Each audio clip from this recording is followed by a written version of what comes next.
think today would be a little easy for us too, considering we'll continue with what we were talking about last, since this is still the window of transitioning and we're coming into Vata season now and what that means. And then I also thought, as these podcasts continue, when we get more into the winter, then there will be a section or a segment on, the Ayurvedic perspective, like what winter means and how to like look at the different qualities and, like using these as characteristic traits to determine our relationship to nature as we're going through each season and how it corresponds to the level of health that we have or don't have. Mhm.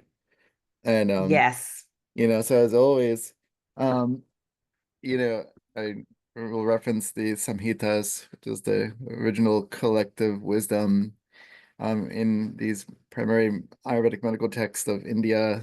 And so I will start with this one particular shloka. And Ayurveda always has multiple categories of multiple things within a bigger umbrella. There's always like an umbrella, then there's a sub-umbrella, there's sub-umbrellas underneath that, then a sub-umbrellas underneath that, and then it goes on and so forth. And it might be like, it'll mention like 5 different times, 10 different times, two root causes of disease. But if it's Hmm. like, well, if it's mentioned 5 times that there's two root causes, that it's like, from the different angles you could see, it's not just, there's never redundancy. Nothing's ever repeated in Ayurveda. There's always some gem in the thing that sounds like it's repeating, but it's never exactly the same, which is the challenge of the mind to really interpret properly and understand. So in Ayurveda, the way we're looking at seasons, we divide the year basically in two components or kalas. One is the Adana kala, and one is Visarga kala, or also known as Uttarayana kala and Dakshinayana kala. And these are basically talking about the relationship of the sun as it's rising in the atmosphere to setting more in the atmosphere, depending on what time of year it is, which is what determines the seasons. This is what, Hmm. so we won't talk about Adana kala so much because we're already out of that time of year, which is, like spring and, summer and things like that. So we'll talk more about Visarga Kala of Dakshinayana, and the shloka would be, let's see, Vrasha Sarad Hemanteshu Tu Dakshina Abhi Abhimukhe Rikre Kala Marga Meghavata Varsha Abhinatha Prataphe Shashine Chavyaya Hatha Bale Mahendrasam Lila Prasanat Asantape Jagati Aruksha Rasaha Pravardante Lavana Madura Yatha Krama Tatra Bala Mupa Puchate Nrinna Miti. So what this is saying in this shloka from Charaka Samhita Sutrastan is that in basically, the fall, the winter, um, Varsha Ritu. So these are like the 3 seasons as the year is kind of doing its thing, which is towards the end of summer, Varsha, which is like the sort of like rainy season going into the fall, so these are based on the premises of like how there was this normal transition of each season, because in Ayurveda there was like basically 6 seasons, and we're discerning these seasons per the qualities of what's present during that. So when we have more of a rainy season at the end of summer, when it's like monsoony or kind of like hurricanes and stuff, this is the indication that that's the next kind of quality that's present in that time of year. That's demarcating like, okay, now we're in more rainy, monsoony, hurricaney season. And then, Sharad is like beginning of fall, and then Himantu is like early winter.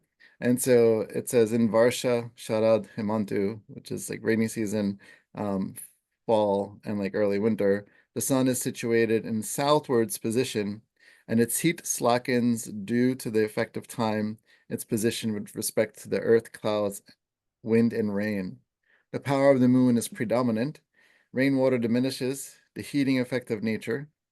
All of these lead to the predominance of non-dry or sour, salty, sweet taste, respectively, and gradual increase of body strength in human beings during these 3 seasons. And so, mentioning the taste, the tastes generally sort of like the umbrella of the flavor that should exist in a person's dietary regimen during that time of year. So if it's like soury flavor, that's more of like the wintry, I mean, I'm sorry, that's more of like the weather that's like rainy, monsoony.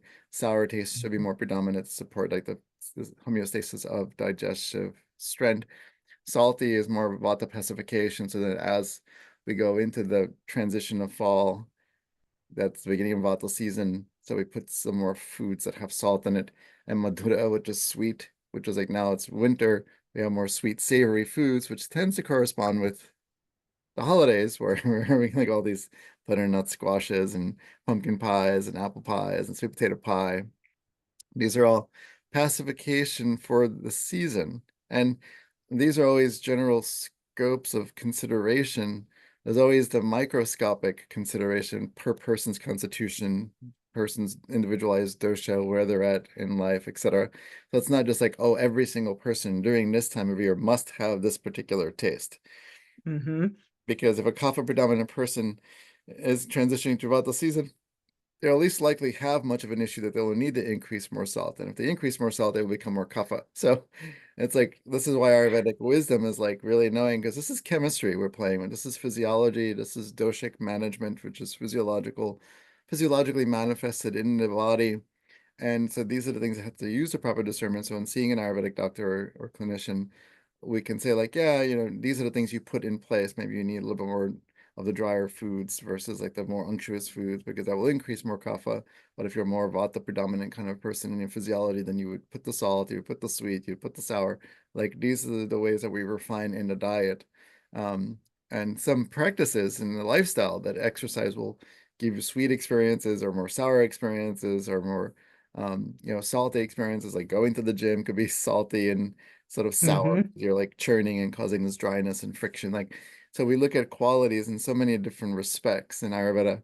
And so knowing that this is the time of year that now the sun is, not as prominent in the sky, but the moon is having more time. So we have longer nights.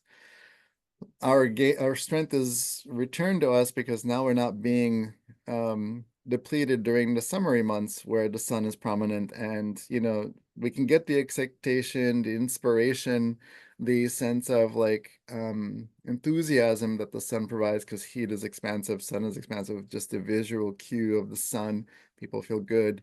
But in direct proportion to the exposure to the sun, long periods, and depending on your constitution and pre-existing conditions, the sun generally is zapping and removing, right? So it's like if you're not watering Mm-hmm. the lawn and the vegetables and the flowers, the sun is absorbing the moisture and it will quickly kill those things. And so similarly, humans are responding. So we might have this positive attribute to the exposure to like, I like to be in the beach.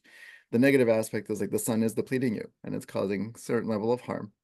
And so now that that's going to rest and the moon is predominant, moon is also referenced in Ayurveda and yoga as soma, which is like the nectar, which is like the amrita, which is like this divine, like milky substance that creates nourishment and um, a sense of like infusing this vitality that's like pronounced and really deep. And so as we go into the fall, winter months, we're really building an Agni digestion is becoming much stronger as we progress during the winter months because now the physiological polarity has changed. And now, just like we start to close the windows and the doors and start to turn the heat on the house, that's the central component of keeping the house warm and functional.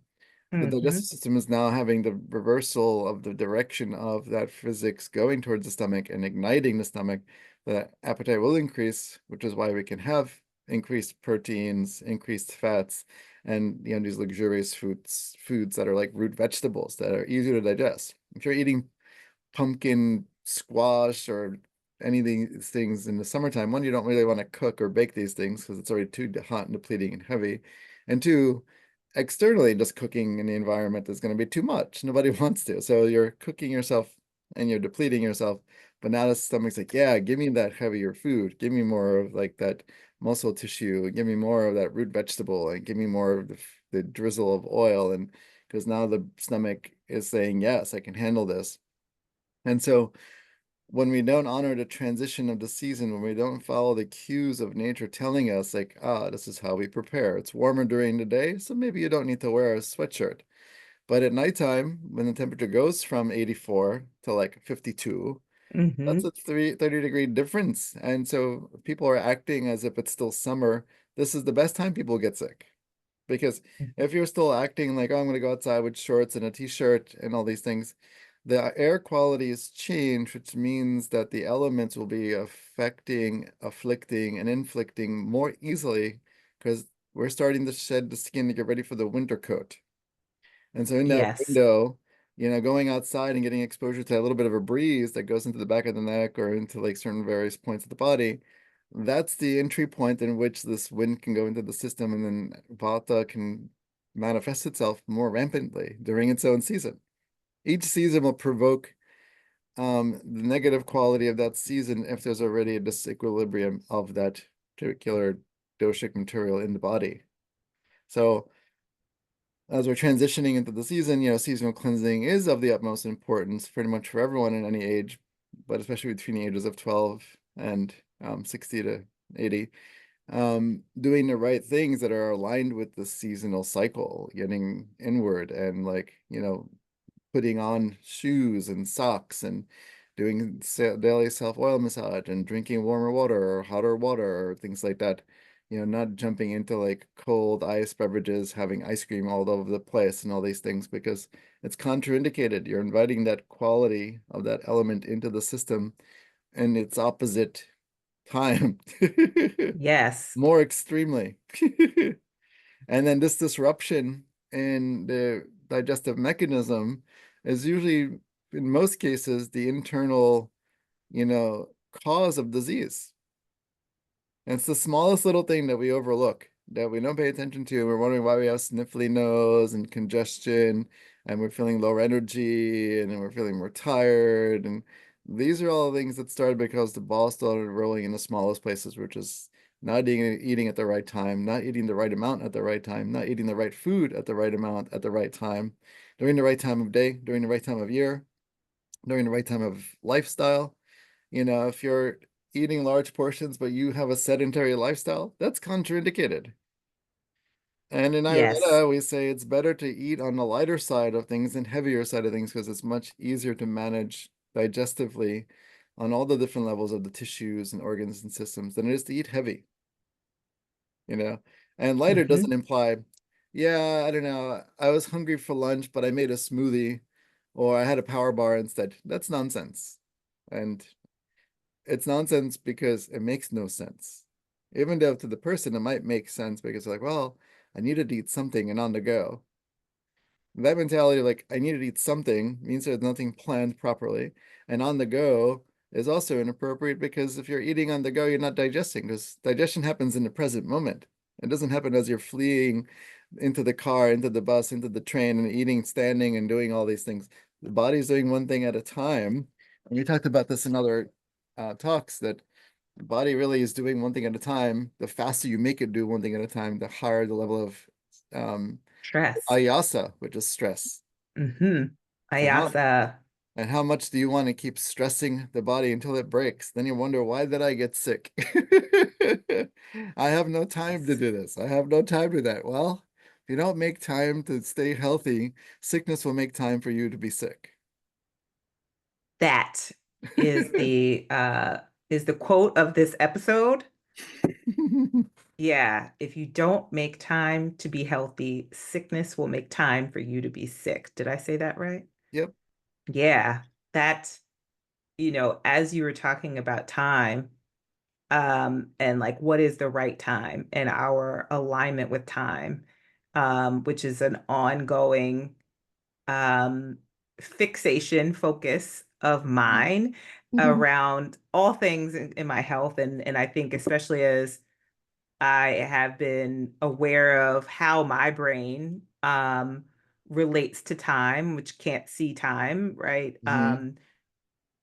It's neurologically structured to not see time. That is what I am deeply understanding about the ADHD brain. And I think one of the things that is coming up for me though is like it is essential for my health Hmm. to be able to plan, and my brain is not set up for planning, so I have to create even more time to slow down, to plan for these alignments, for this alignment with the right food at the right time or in the Hmm. right season. And I think that something you said about I think it was about kapha season, right? Like naming that as it gets colder and we are able to take in and process heavier foods. That we, the seasonal time says it's time for the the sweet potato pie. It's time for the butternut squash soup. It's time for the heavier, savory um, foods, and yet um, I'm sitting here and I know that that is not on my protocol because of my kapha imbalance. And so I am sitting with both the awareness of my unique body mind and what and how I might apply this general idea or standards for what works for my body that is not in alignment for my optimum health. Hmm. And I'm curious if you could talk about that a little bit, because I think that for so many people who I think so many people who will see like the commercialization and the commercial understanding of Ayurveda, and we've talked about this with like Ayurvedic cocktails that have whatever alcohol, and as long as it has carrot and turmeric in it, then they can call it what they want. Yeah. But I think the commercialization and the commodification of Eastern um, holistic health practices, of South Asian holistic health practices, this idea that this one size fits all does not apply to the depth and rigor of what you just shared with me about timing. And so I'm curious, and alignment to our individual experience within this, within the larger um, wheel of time. So I'm curious how that lands for you. Yeah, I mean, so it's like, when you're being seen by an Ayurvedic clinician or physician, you're given your personalized toolbox to know how to navigate the world more efficiently, whether you're traveling or going to conferences or, staying at hotels that have these types of buffets that are offered to you as part of a convention to, you're hanging out with friends and you hear about this cool new spot in town that has these Ayurvedic cocktails and, like in the Ayurvedic community, in some ways we frown on those things, and in some ways we laugh at those things when it's like, here's an Ayurvedic cocktail, because it gets into an interesting arena when, someone's like, oh, I'm taking these Ayurvedic herbs, I'm eating an Ayurvedic regimen of food.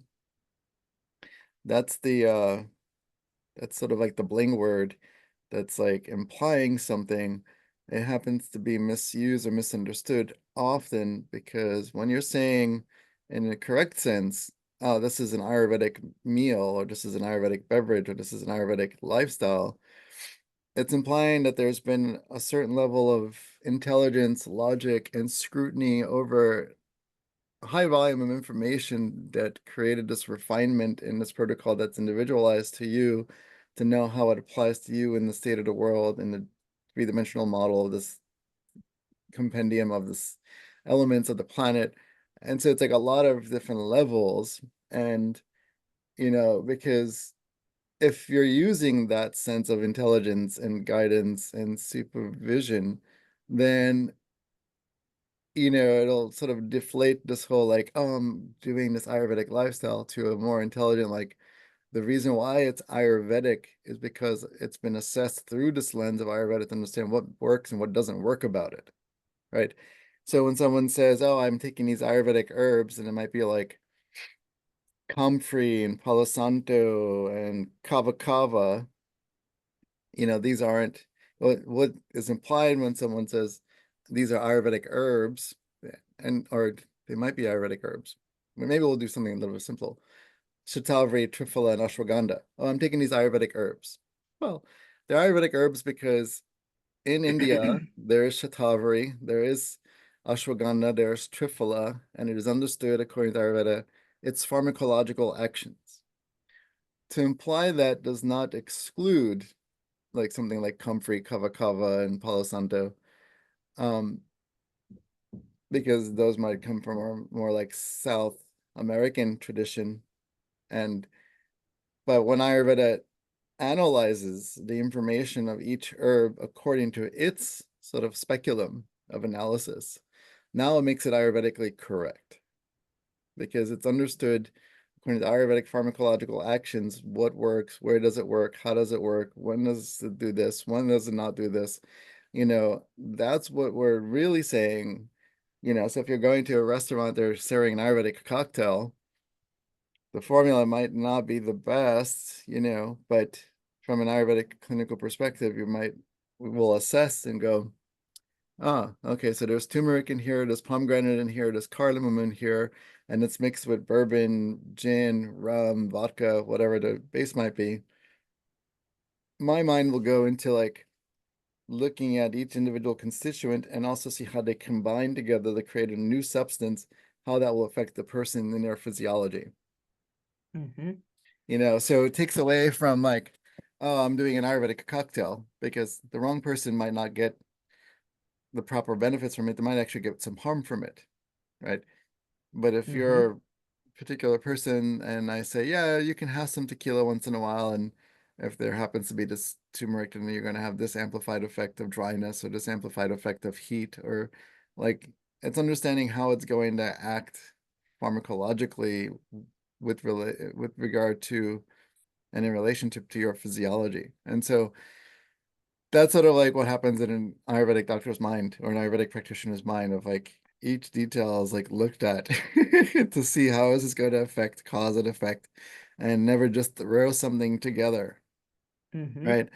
So that might make it overwhelming for some people because people will not know that. They just want the quick, like, just tell me what I need to do. Well, Yes. then I can do that. I can tell you what you need to do. That just means you need to listen to what I say and you just do what I tell you to do and trust that process. But there are other people that want to be like, I want to know how this works. I want to know why it works this way because it's going to my body. And then we have the conversation, but then that can only be maxed at a certain point because then you have to know Ayurveda to understand like the benefits of turmeric and its taste and its post-digestive effect and its, energy or, whether it's too heating or it's too cooling, like with every single thing. And that's just like, forget about it. I'll just eat whatever. Then it's like, okay, you could do that too. And then when you have health conditions that come up later, we come in and clean up all these things to kind of make it more organized. So it's not always the easiest for some people, but it's like if it's not easy, what's easier to just go into a state of ignorance or go into the state of disease and just accept that you just got there? So this part, I think, because I think it speaks to also, something we talked about uh in the last podcast was around the our dharma and like your path, and how your unique path is aligned to how we relate to health, which is aligned to how we are relating to the earth, relating to the change in season. So the earth's position in relationship to the celestial beings, to the stars, to the moon. And as I was hearing you, I was really sitting with, oh gosh, like I just went, just going through also like the astrological transits. I got sick at the end of September. I got sick right after the Pisces eclipse. And I did not look at that eclipse because I know better. And Mhm, also I actually got sick within the window of the eclipse. I am a Pisces moon in mhm, Western tropical astrology, mhm, and my inner world was being transformed actually in an incredibly uh positive, but also in like an upheaval, breakdown to breakthrough kind mhm, of mhm, way, right? Like it wasn't a soft transition, it was a big transition. And so I'm aware that coming through that, um, there were things that were happening in and around my body and my digestive system. And I was thinking back, I'm like, okay, I know exactly what I ate, what I did two Mm-hmm. days before I got sick. And I was excited and I was dancing and I was sweating and I had a couple of drinks and one was tequila, which is my one drink that I get on my Mm-hmm. protocol. But I'm also aware that like my neck was exposed. Like I was thinking about the Mm-hmm. things that happened within that huge inner world and outer world transition and when I got sick 3 days later Mm-hmm. and when I could tell when the postnasal drip was starting. And I was like, how did this happen? And I remember you said to me, how did you get sick? And I'm like, I Yeah. know. But I think my awareness of all that was shifting, and I actually talked to a lot of folks that got sick in that eclipse portal between Mm-hmm. the Pisces full moon and the Libra new moon. And I'm conscious of how all of these are things, all of these experiences are coming together. Mm-hmm. And I'm wondering for the folks who may not be tracking all of this, right? Not and you know what's useful or what's helpful for someone to feel an entry point into looking at health in this way. Yeah, I mean, I think the entry point is like, do you, I mean, so something with Ayurveda is that it is not conventional medicine, right? It is not a typical system, and especially here in the West, and it's not a spa treatment or spot treatment or a quick fix. Um, and you know, though Ayurveda is a universal medical system and science that can serve everybody, not everyone is for it because of individual karma, mental, physical, environmental capacity, financial capacity. Like these are all the things, and some of that is dictated by, the karmas of the astrology and just like the mental afflictions of historical content from this life, last life, whatever. So these are all the things that will play into like who will go see an Ayurvedic practitioner and to what degree do they want to be able to really harness the health and well-being that Ayurveda has to offer. And like any system and all systems that exist in this world, no one can claim 100% cure of everything. It's just not because there's no 100% of anything anywhere. Even the astrology is 80%, not 100%. It's 80% clear. It's not meant to be 20%, and the ego will say, oh, it can be 100%. It cannot be because the origin of the astrology came from Shiva consciousness. And Shiva, and this is like a friend and colleague of mine, and one of my first teachers of astrology, that's who was versed in all the astrologies, Vedic, Western. She knew multiple systems very easily, like it was just her first language.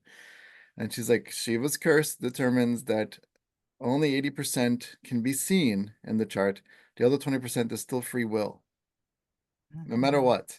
Some of that can be Mm-hmm. determined by the astrology and be like, of course, but inherent by design is the fact that you still can't see 100%.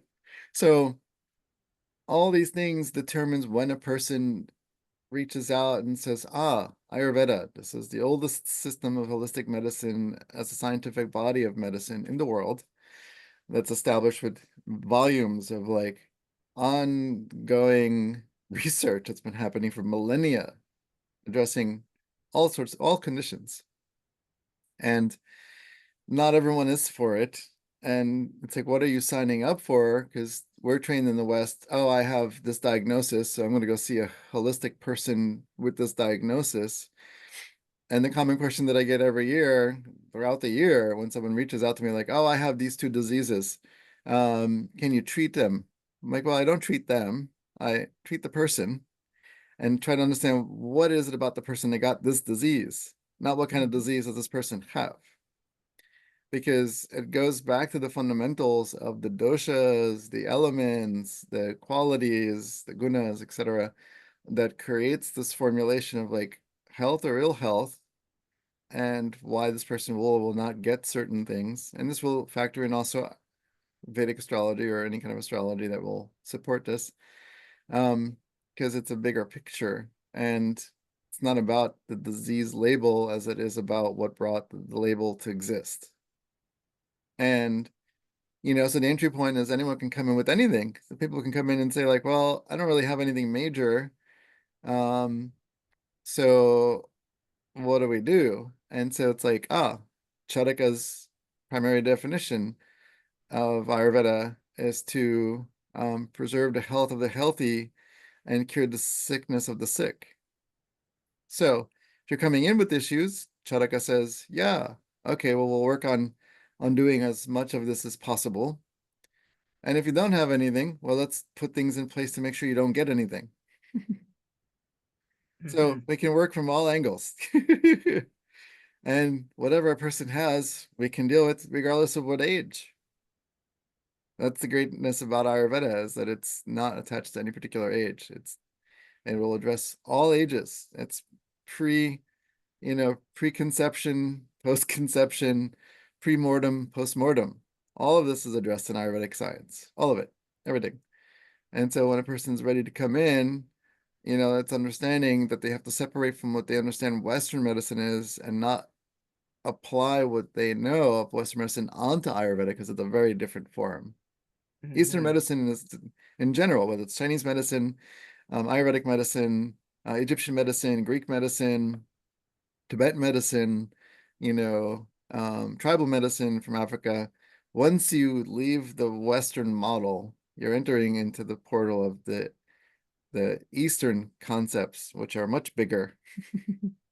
Go into like soul, into like karmas, go into like other spirits and all these things that, can quickly invalidate the science inherently.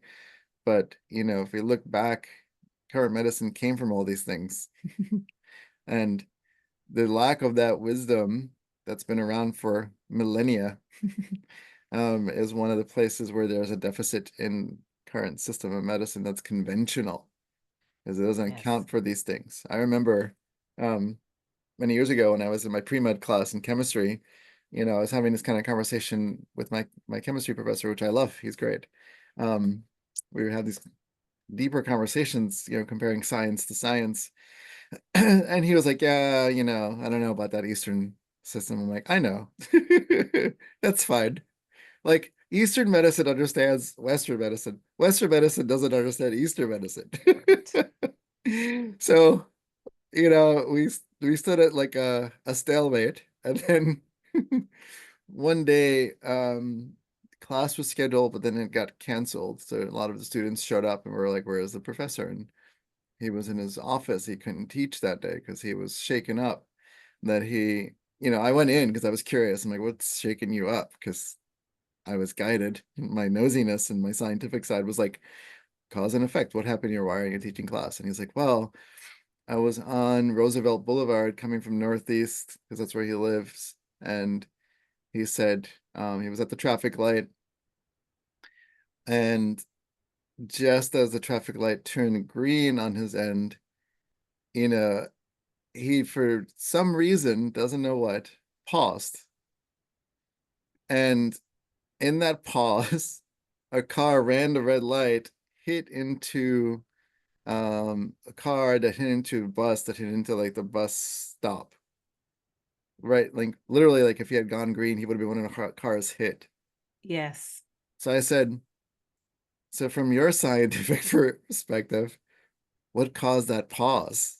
How can you explain it as a chemistry that knows physics and all these things? He's like, I don't want to talk about I don't want to talk about it. I was like, then you already said everything. I Don't said want to talk Western about it. science is great. It does a lot of great things too. And it can't explain that pause. Eastern philosophy, Ayurveda, yoga, all these things could explain that pause. It's already understood. So it's Well, like, I think, yeah. Go ahead. Sorry. so implying and applying like the Western concept of how you understand the world Um, on Ayurveda, when you come to see an Ayurvedic doctor, or is sort of like what you have to kind of let go of to create space for something different that's going to happen. Otherwise, you're going to expect it to do the same thing where like, just give me this pill to treat this condition. And this is not Ayurveda. Ayurveda holds you accountable. Ayurveda will include things in your life to help sort of reset the clock as much as possible or bring it to a more manageable place if, you know, some things can't be completely reversed because that's possible too. So I love when I work with patients that are like doctors and nurses especially. Nurses are fun. They're very open to holistic medicine. They're much more open to holistic medicine, you know. And the doctors that come are also very special. So like coming to see someone that's in clinical management of Ayurvedic offerings, it's like a very special relationship because you're open to the possibility of something else happening here that they're recognizing Western medicine isn't able to do. Ayurveda doesn't try to put down Western medicine. It just says there's a time and place for all the systems. It says when. Yeah. When, Yeah. And if there's right? a need, and can we do something else in place and what can be done? Because also within the jurisdiction of the US, there are some limits in what an Ayurvedic practitioner can do versus stepping outside of the US, from Canada to South America to like Mexico to France to Italy. To some degree, there's a little bit more leeway in some ways than what Ayurveda can be doing in the US, since everyone tries to do their best with what they have, what's available to what can be done. So it's like you work within the confines that you can, but it's always using that logic and always like spinning in the head, like, what can we put in place to make this work? Because the optimal goal is to feel healthy and well, right?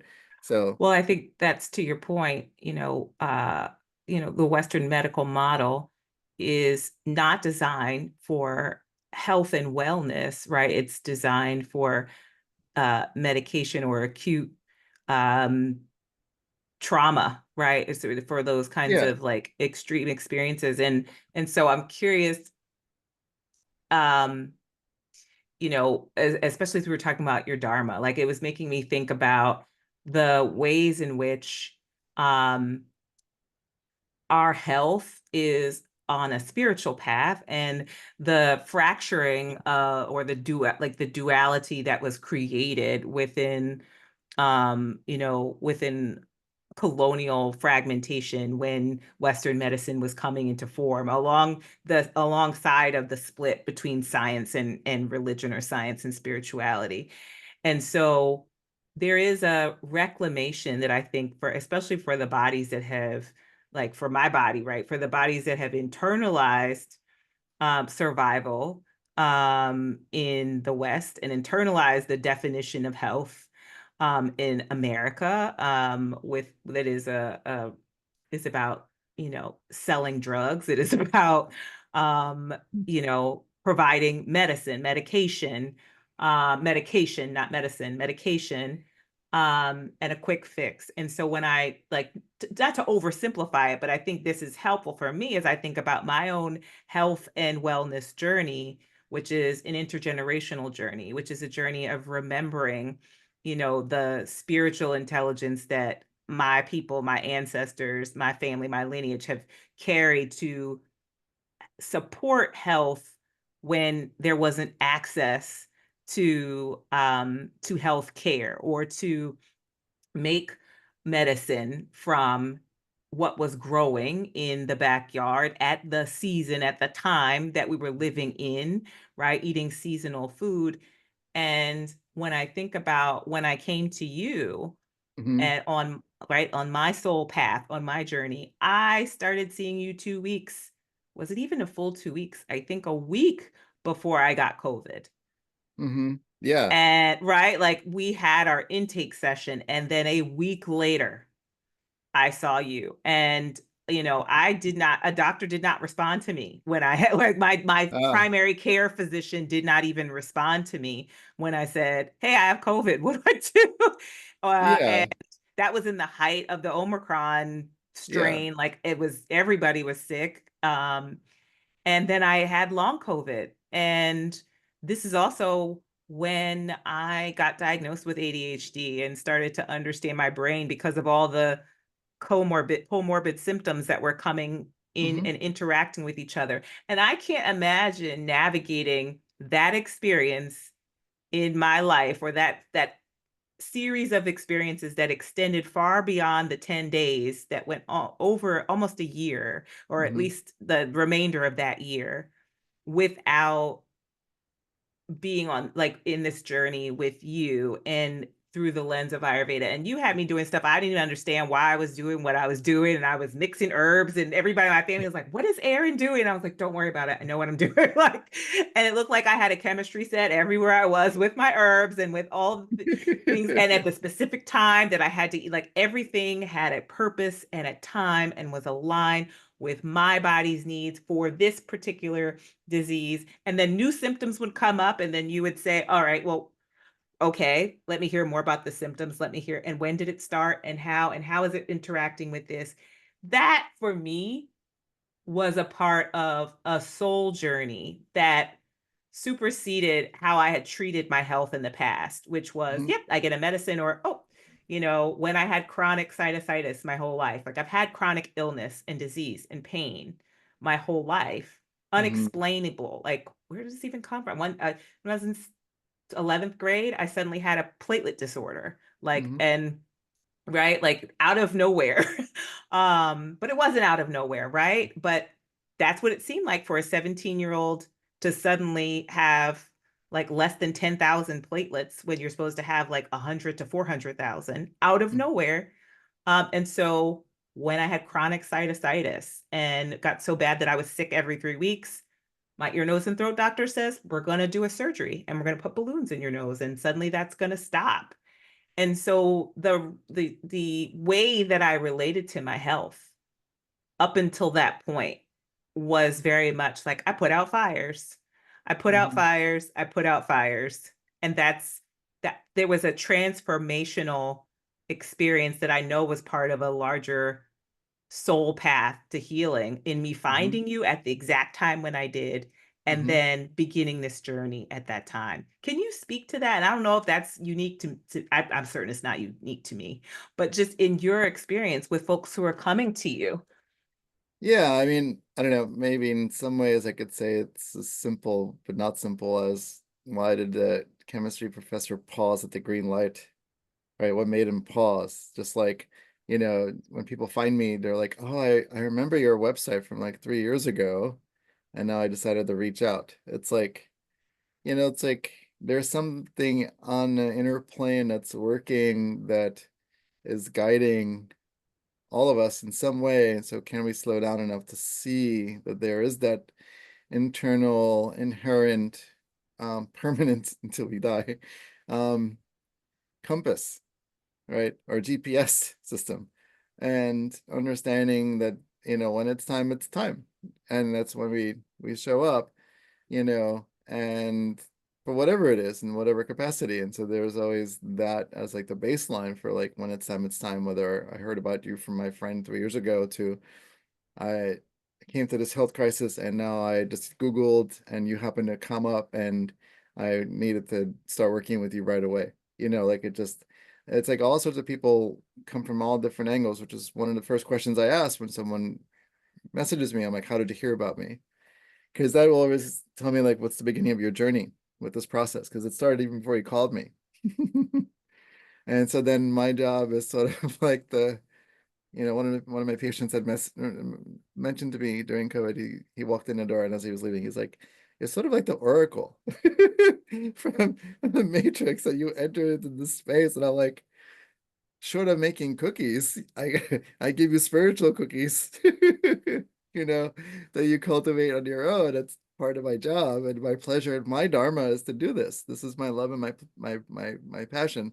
And so I think people will come when they're ready and willing, and can everyone has an individual journey, that they start with me, whether they're coming consistently every 2 weeks for 6 months or 6 years to once every quarter to once a year as a checking, as I have patients that kind of like fly in for like a second and then they come back a year later and then they're like, I need to see you more often. And then it's like, this is the bigger spectrum of the health thing. And Ayurveda will always show up to what's showing up in the moment, right? It's like, this is the bigger picture. And so all of it is kind of happening at the same time.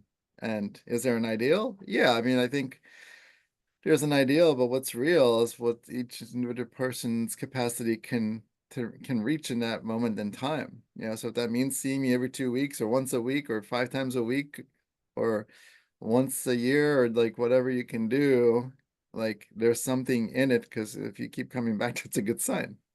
But even if you don't come back, I already planted some seeds that may or may not bring you back later, and it's all relative. And this is where people are at in their own journeys, right? So, but something can always be done.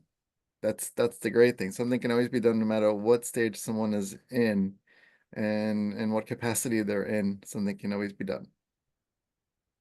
And Yeah, and at the same yeah, time, it's like not everyone can be saved because this is the bigger picture. It's like everyone is just being honored where they're at. Like yeah, sometimes some people with certain diseases can be cured, whether it's Ayurveda, whether it's Chinese medicine, whether it's homeopathy, and sometimes that person still can't be cured. Ayurveda will always make it more manageable, no matter what, with a certain level of mm, dignity, integrity, and grace as much as possible, pulling in all the different angles to really support that person. Because if the bigger picture has deemed that person is meant to undergo certain um, lessons in life, then that is the lesson in life. You know, yes, we don't necessarily start with like the spiritual aspect of like management of a person's condition when they're walking in. We start from the body standpoint because the doshas are definitely in the body.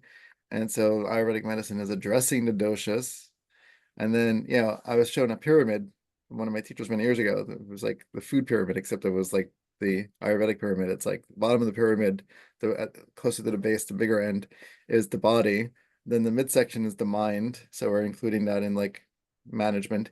And then the top point is the spiritual piece. So if you're addressing the body and mind for sure, and things start to alleviate or resolve and remediate, then the spirit will be satisfied. If you try these two tiers and not enough has happened, then it's clear that there's a spiritual component, and then Ayurveda pulls in that section in the Samhitas of like, this is the spiritual management of doing these particular practices that require the Vedic astrology, that require, other like rituals and awareness of universal forces to kind of come in because that's a bigger piece.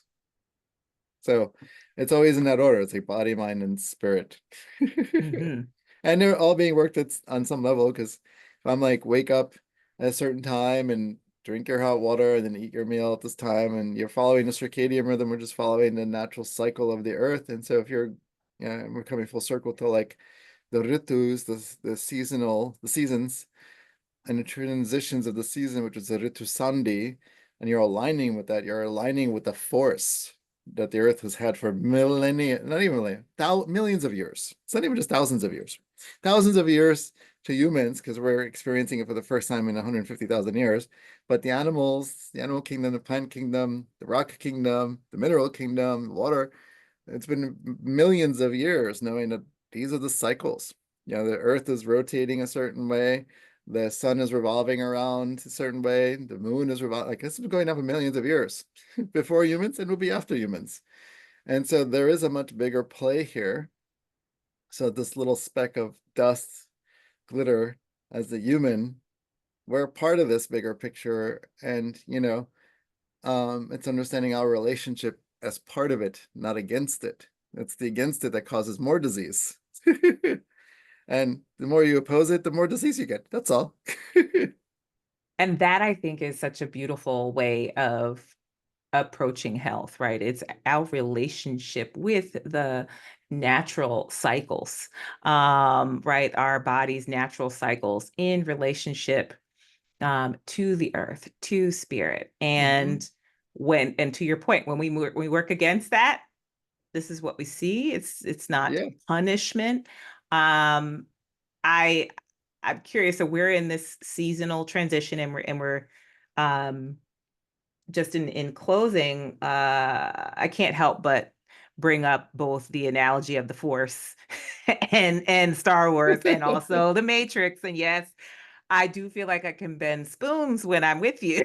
So I It's feel like I'm getting that, but I also am mindful of Um, I think the communal aspect, right? There is something that happens and is really important, I think, in our journey to health that Ayurveda and I think so many ancient wisdom traditions are continuing to call us back into alignment with is that our health is a part of a communal practice. So if I bring in the analogy of the Jedi, right? Like there's not one. Yes, there's Neo, and also we are not individuals to be fixed or saved. And I think that Western medicine very much makes us feel like we are individuals that are to be saved, fixed, or that we are broken, that it Mm-hmm. is our individual fault. And I think something that you're sharing is like is a it sounds like this beautiful invitation to realign Mm-hmm. with um the natural cycles, and also that we are a part of a communal practice of health. And I'm just curious as we close out if you have any thoughts about that, or anything else that you would want to share in um relationship to how we are aligned with seasonal change. Yeah, I mean, like for simplistic purposes, we may think, oh, it's cold outside, so I'm gonna put the heat on my in my house, and I'm gonna put a jacket on when I go outside and wear a hat and mittens and gloves. It's like many of us will do that. Um, as part of like the practice, and that's instinctual. That's something that was given to us by like the mother, right? Not so much the father energy. It's more like the mother energy. That's that kind of, father can have some of that maternal energy, of course, because the balance and polarity is in both, essentially. But typically, it's like this feminine energy of consciousness that implies like taking care of, nurturing, supporting, all these things. And so because we have this inherent design for that, it's like, well, of course we're going to do this because this is how we know our relationship exists to nature, that even if we don't cognize like, oh, it's cold outside and I have to protect myself from the elements of, vata, or, the wind or the space element, and cold qualities and dry qualities, you're just like, well, it's cold outside, so I'm just putting a jacket on. So it's like, how conscious and deciphering are you in your cognitive capacity to determine all that? It's already done because it's been done for like forever, basically. Or you don't think about it. These are instinctual.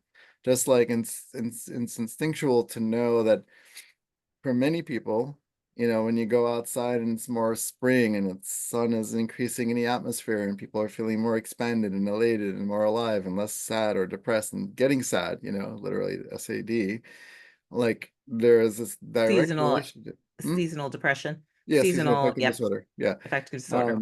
It's like there is this underlying subconscious understanding of like, as the season gets darker, and maybe some people Mhm. lose that capacity to feel enthusiastic, and then as it gets lighter, so we're looking at the Uttarayana Kala and Dakshinayana Kala, and where Ayurveda is like, yes, of course, sun is prominent, the sun is less prominent. So this is affects the mind, this is the physical capacity.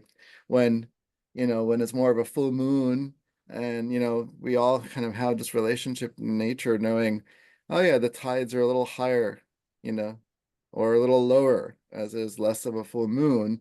We know that the moon has an effect on the water body of the planet and on us, because some people more than others on full moon days have an expression that's more exalted in their mental capacity. So when you start really looking at relationship, That would be the me. piercing away from the dullness that we're dulled in society and anesthetized in society or numbed out in society or overwhelmed and overstimulated, we can't pay attention to these things.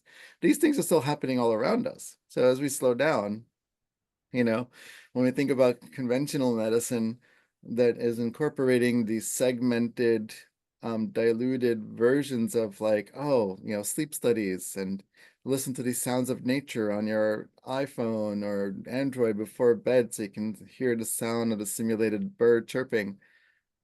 Yeah. Well, isn't that interesting that you chose that frequency versus like what we've been saying for thousands of years? Is go outside and sit in nature in an isolated way to connect with nature. You can get the real vibration But they're using like these scientific ideas of like, oh, you have stress issues, so like listen to the sounds of Om or these alpha waves, all these like your it's like we've already known this in Eastern medicine and holistic medicine, so Western medicine's trying to adapt its version of it versus like why reinvent the wheel? It's already there. Just encourage people to go outside, do more exercise, connect with other people in your community, you know. And what does that really mean? Is like, how do you create a community? Because now I feel like there's more fragmentation in local communities than there is a sense of unity in communities. And it's like, where is everybody? Yeah, it's very different than it was like 40 years ago when people were really community in your neighborhood blocks. It's like now no one really talks to each other. It might be like a passing hi or bye, and you'd be lucky if you have that one neighbor that is your friend that's like, hey, come over for some tea. Uh, I am that neighbor. If I have a rapport with you and we're cool, then I'm like, of course, sit with me on my deck. Let's have some chai. Let's have some chat and chai. And Mhm. like I like that feeling, but it's very hard, few and far between to establish that. So on some level, we can sort of clear away the dust and the smoke from the mirror. We can see like there are things happening in nature. And so our relationship to this, when people argue oh, we don't have a relationship to Mars and Saturn and Jupiter and Venus and Pluto, etc. I'm like, well, when it's a sunny day, how do you feel? Well, I feel good. Do you relate it to the sun being present in the atmosphere? Well, of course, I like seeing the sun. I'm like, cool. How do you feel when it's like a full moon and it's dark at night and you're able to just reflect on the moon? Oh, that feels really lovely and it's really peaceful. So you're having a subconscious relationship to the activation of those two planets. So what makes you think Mars and Jupiter and Pluto and Venus are not also affecting you because they're all in the same periphery? Just like on this planet, I might be in my little nuclear area of Philly, but I'm aware of things that happen in South Philly. I'm aware of things that happen in South Jersey. I'm aware of things that happen in South New York. I'm aware of things that happen in South Asia, right? Because we're on this boat together called Earth. And the news trickles in. And so having an awareness and openness to this means that there is a connection to all this. So when this catastrophe of Florida with the hurricane and tornadoes hitting at the same time, my heart felt like, whoa, this is really sad and this is intense. Yes. I'm not even in Florida. I could have been like, well, at least it wasn't me. I'm in Philly. It was me, just my me Definitely. version in Florida.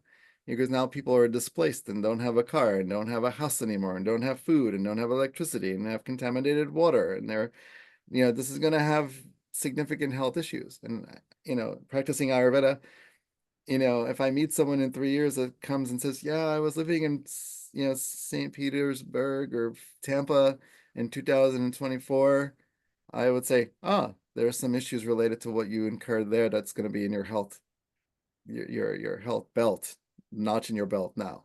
Like That's this is right. all connected. Like, so it's like knowing how we are more connected than we are separate. That's right. I feel that that's something I would love to continue in our November talk. Mhm. I'd love to pick back up on that because as we move into the season, there are many holidays, many traditions, celebrations, and traditions. And I think there's also um, a lot of transition and experiences that people have related to those spiritual celebrations, right? As we're honoring the Mhm. dead, as we're coming into a time of many traditions celebrating light, celebrating, and so I think there's also something that is really important for me as I explore boundaries Mhm. and a healthy relationship with family and community, Mhm. as well as the healthy relationship with um with my ancestors and with the spirit world as we are moving into more darkness, as we are Yeah. moving. Today is Scorpio season, beginning of Scorpio season, right? And so I think there's so much to uncover. We're also experiencing some big astrological transits Yeah. on the global universal level. And I think that a lot of the change that we're experiencing culturally Yeah. um, is showing up in how we relate to ourselves and how we have boundaries around our health, Yeah. body, mind, and spirit.